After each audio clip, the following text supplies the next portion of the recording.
It started on an ordinary Tuesday evening. I was sitting in my favorite corner booth at the local diner, nursing a cup of lukewarm coffee when she walked in. She had a presence that turned heads, tall, graceful, and otherworldly. Her pale, almost luminous skin seemed to shimmer under the dim light, and her violet eyes locked onto mine like she already knew me. "Mind if I join you?" she asked, her voice soft, yet carrying a strange, melodic quality. Before I could answer, she slid into the booth across from me. Sure," I stammered, utterly captivated. "I've been looking for you," she said, a faint smile playing on her lips. "Looking for me? Why?" My heart pounded as a mix of fear and curiosity coursed through me. "Because you're the one," she replied cryptically. "The one what?" I asked, my voice trembling slightly. "The one I'm in love with," she said matter-of-factly, as though declaring love to strangers was a routine occurrence. I stared at her, utterly dumbfounded. You don't even know me," I managed to say. Her smile widened, revealing teeth that were too sharp to belong to an ordinary human. "Oh, but I do. I've watched you for a long time, longer than you can imagine." At this point, my instinct screamed at me to leave, but something about her held me captive. It wasn't just her beauty. It was the sincerity in her voice and the sadness that lingered in her eyes. "Who are you?" I whispered. "My name is Nix," she said, "and I'm not from here." "Not from here? Like another country?" I asked, though I already knew the answer. She shook her head. "Another world." I blinked, trying to process her words. "You're an alien?" "And a vampire," she added, as though that were a perfectly natural combination. "Right," I said, my voice thick with disbelief. "This is some kind of joke, isn't it?" Nix's expression turned serious. "I wish it were.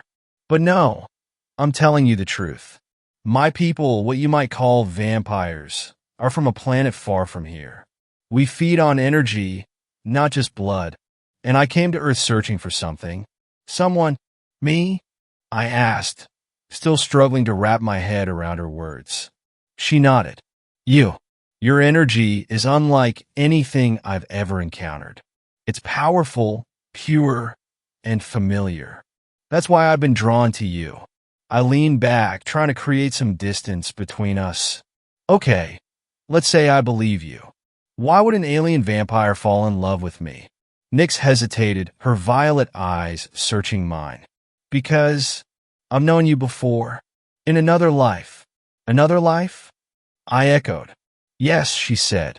"My people have the ability to sense energy across time and space. You and we were connected once. In a life you don't remember."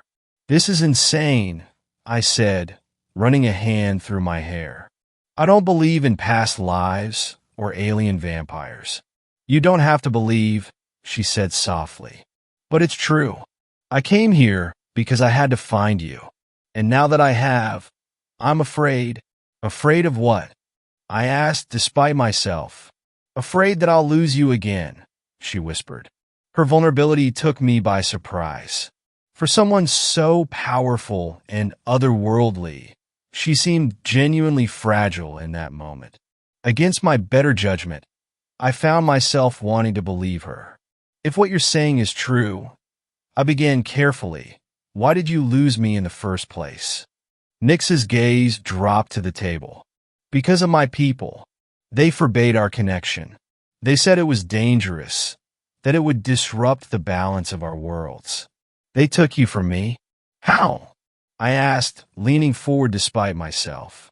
"They erased your memories and sent your soul here, to Earth," she said, her voice trembling. "I searched for centuries, crossing galaxies, defying my people, just to find you again." Her words hung in the air, heavy with emotion. For a moment, I didn't know what to say.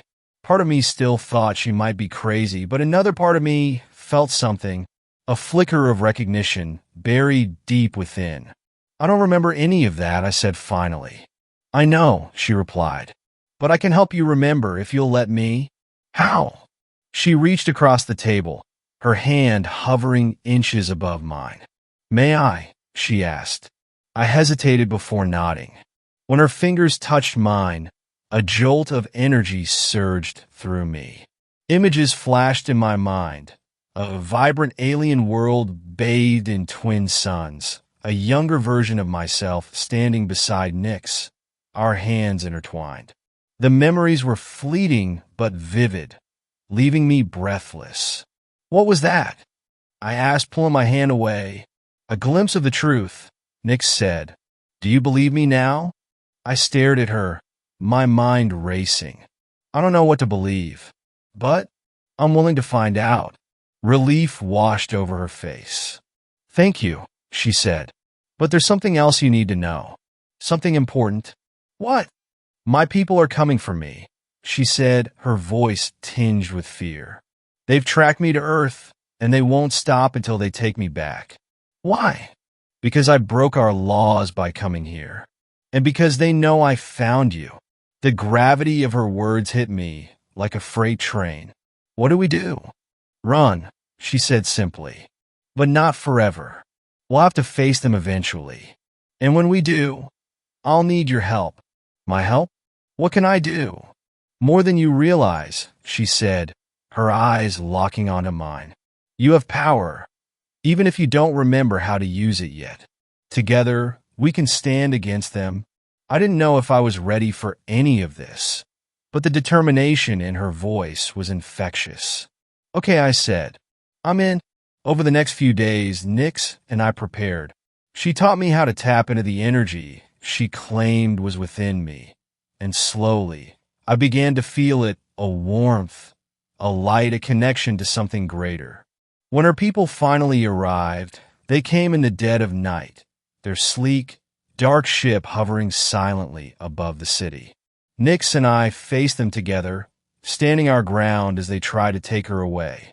The battle was unlike anything I'd ever experienced, a clash of light and shadow, energy and will. And in the end, it was our bond, our love, that turned the tide. Together, we created a force so powerful that her people had no choice but to retreat. As the ship disappeared into the sky, Nyx turned to me, her eyes filled with gratitude and love. You saved me, she said. We saved each other, I replied. For the first time in centuries, Nyx was free, and so was I. Our past lives no longer mattered. What mattered was the life we could build together, here and now. What happens next? I asked. Whatever we want, she said, smiling. And for the first time, I felt like the universe was ours to conquer, together.